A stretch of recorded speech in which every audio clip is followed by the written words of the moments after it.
உங்களுடைய துக்கங்கள் எல்லாமே, கஷ்டங்கள், கவலைகள் எல்லாமே உங்களுக்குள்ள வரக்கூடிய எண்ணங்களுடைய தொடர் எண்ணங்கள், அதுலயும் எரிச்சல் ஊட்டக்கூடிய எண்ணங்கள். இந்த எண்ணங்கள் தான் உங்களை டார்ச்சர் பண்ணுது, வேற எதுவும் கிடையாது.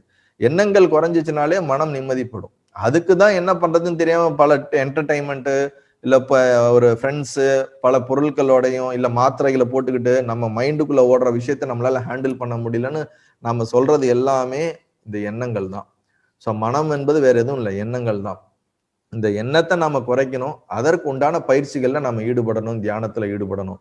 அதனால ராமா, பகுத்தறிவை பயன்படுத்தி இந்திரியங்களை கட்டுப்படுத்தி நீ ஜெயித்தால் ஒழிய நீ அந்த ஆன்மாவை உணர முடியுமே தவிர வேற வழி கிடையாது அப்படிங்கிறார். ஸோ நம்மளும் நம்மளுடைய இந்திரியங்கள்னு சொல்லக்கூடிய, ஏன்னா அந்த மனசு இந்திரியங்கள் மூலியமா தான் வேலை செய்யும். இந்திரியங்கள் வழியா தான் ஸ்ப்ரெட் ஆகும். உடம்பு வழியா தான் அது எல்லாத்தையும் பிடிச்சிக்குது. இந்த இந்திரியங்கள் 5 சென்சஸ் நம்ம கண்ட்ரோல் பண்ணணும், நம்ம தன்னு வசப்படுத்தணும். அதுக்கப்புறம் மனக்கட்டுப்பாடை எடுத்துட்டு பகுத்த அறிவை பயன்படுத்தி எது நிஜம் எது நிஜம் இல்லை, நம்ம சுத்தி நடக்கிறதெல்லாம் தெளிவா நாம பார்த்து எது என்னதுன்னு நான் நினைக்கிறேன், நான் யாருங்கிறத அந்த விசாரணையில போனா மட்டும்தான் நீ விடுபட முடியும் ராமா. இல்லாட்டி இந்த விஷயத்துல இருந்து நீ விடுபடவே முடியாதுன்னு ரொம்ப தெளிவா வசிஷ்டர் சொல்றாரு. அது மட்டும் இல்ல, விசாரம் பண்ணணும்ன்றார். ஞானத்தை தேடுபவர் விசாரத்தினால், அந்த விசாரத்தினால் தான் உன்னுடைய சங்கல்பங்களை எல்லாம் குறைக்க முடியும், கற்பனைகள் எல்லாம் கொஞ்சம் ஓரளவுக்கு கண்ட்ரோல் பண்ண முடியும். இதெல்லாம் கண்ட்ரோல் பண்ணாதான் உனக்குள்ள இருக்கக்கூடிய அந்த சுயம் பிரகாசமா இருக்கக்கூடிய அந்த சுத்த ஜோதின்னு சொல்லக்கூடிய அந்த ஆன்மா உனக்குள்ள இருக்குதுங்கிறதே உனக்குள்ள வெளிப்படும்.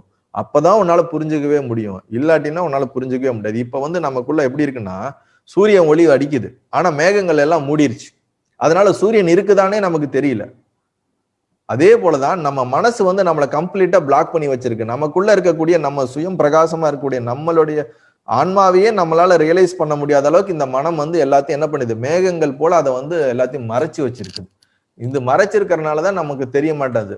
ஆனா இந்த மறைச்சிருக்கும் போதும் என்னதான் சூரியனோட வெளிச்சம் எல்லாமே நமக்கு ஓரளவுக்கு இது தெரியும். அந்த மாதிரிதான் நம்ம வாழ்ந்துகிட்டு இருக்கோமே தவிர உண்மையான ஒரு ஃப்ரீடமா நம்ம வாழல. உண்மையான ஒரு ஃப்ரீடமா நம்ம வாழணுங்கிறது தான் இப்ப இங்க வசிஷ்டர் மகரிஷி ரொம்ப தெளிவா சொல்றாரு. நல்லது.